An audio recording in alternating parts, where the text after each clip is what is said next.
Coach, so it's your first time doing the back-to-back. Obviously, you got the win on the second time around. Did you see that maybe there was a benefit at getting a second shot right away?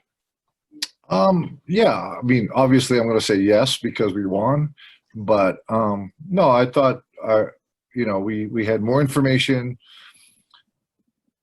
on tech than we did the first night. So the second night we had a lot of information that we shared with our players and also watching them. Normally what happens is during the preseason, we can compile all these videos and then have a bigger sample size of what they do.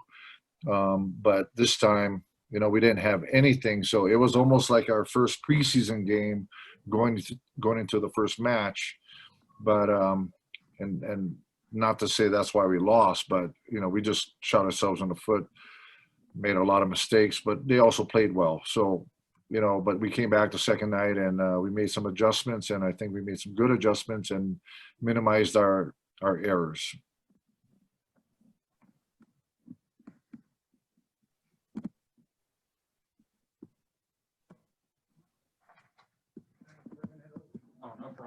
All right, Cody, go ahead.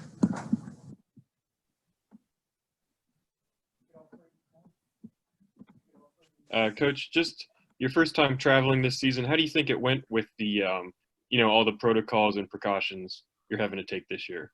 I thought actually it went pretty well, better than I expected.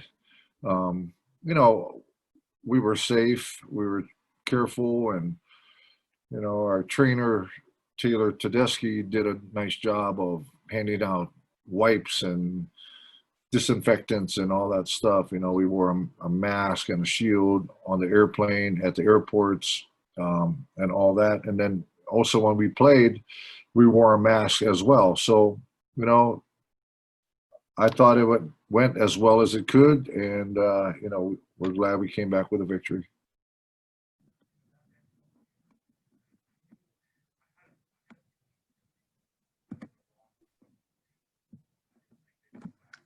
Okay, Ethan. Hey, Coach. This is kind of like a follow-up on the first question, but obviously there's some advantages of playing the teams back-to-back, but are there any disadvantages that come up with that? Yeah, there's a lot of factors involved. So, it's a cat and mouse game where, the first night we're trying to figure them out, they're trying to figure us out, and then the second night, it's on because you should know what they're doing and they should know what we're doing. But I think, with the format, it's difficult, but, I thought our team did a nice job the second night, and I thought our fitness level was pretty good and we could last as long as we wanted to.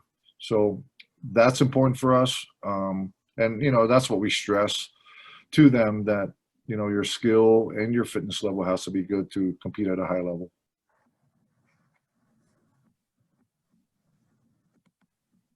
And we'll go to Matthew next. All right, Coach, you got a lot of upperclassmen leadership. You got Hastings, leading you in digs. Granted, only 2 matches in. You got Lynch, and then you got Zerwas, who has been always your go-to with assists. How important is it to get that upperclassmen leadership in, a season like this that can be one of the toughest you might ever, face? Right. No, it's a good question. It's a super important factor for us that we have experience, because if we were really young, it'd be really tough to travel and figure things out on the road, and also playing in a tough conference. So, with the leadership of those 3, and also with Audrey Adams, who is one of our captains along with Zerwas, they bring good leadership and not just on the court, but off the court.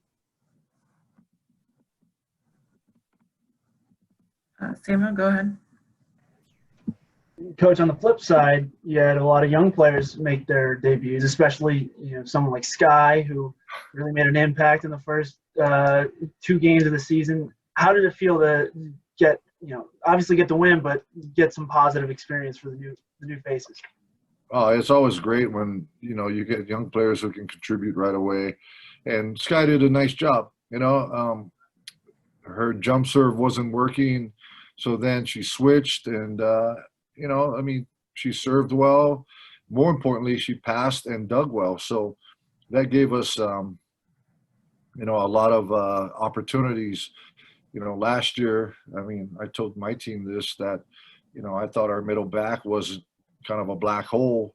And this year, we got Sky playing middle back, and we got Natalie Petrova playing middle back. And so they're digging a lot of balls back there. So, again, it gives us opportunities to transition and to score, or have opportunities to score more points. But Sky did a good job for us. And, I was pleasantly surprised. She's a baller. She plays well, and she competes hard. So those are two important things.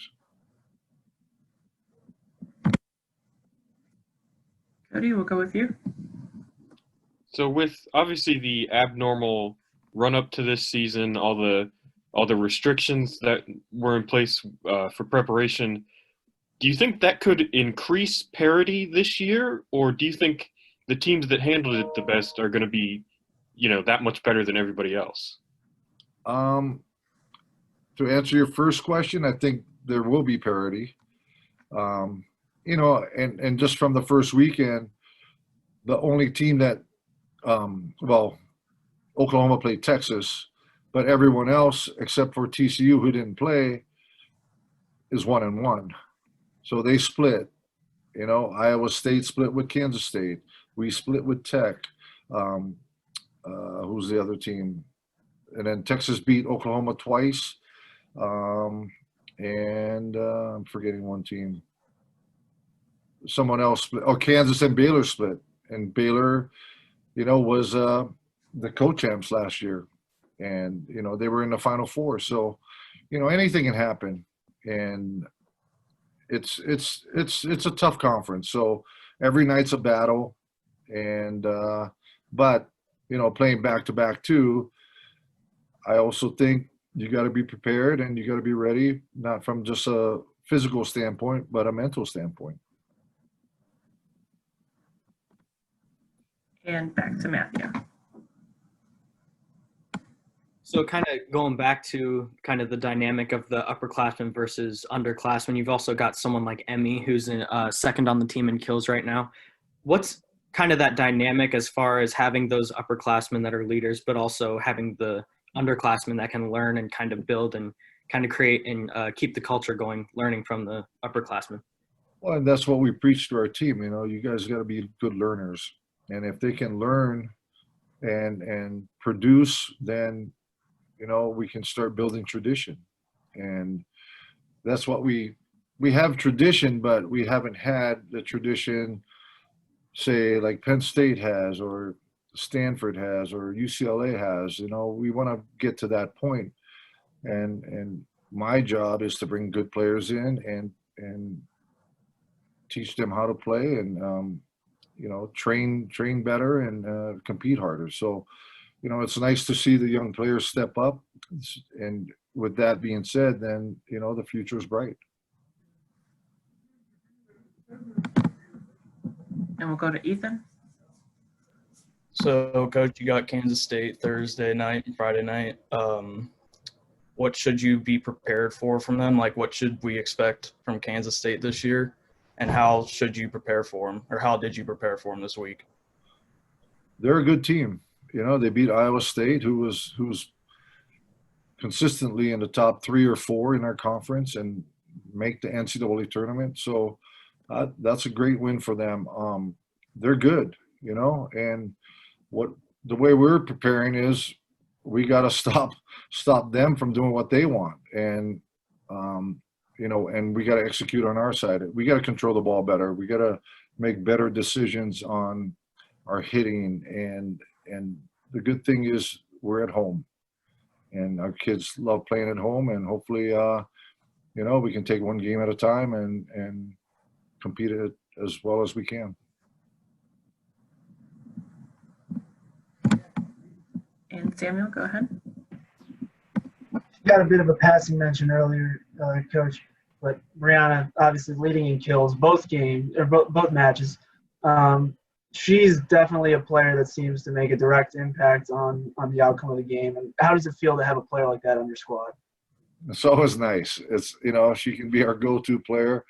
You know, she's come a long way. She's worked hard to get to where she is. And, you know, I met with her the other day and I told her, hey, you're not even close to reaching your potential. And so, you know, she was all smiles and, you know, she's just a great kid. And, you know, she's learned how to work harder since her freshman and sophomore years. And it's really, really cool to see someone grow like that, you know, and become the player she is today.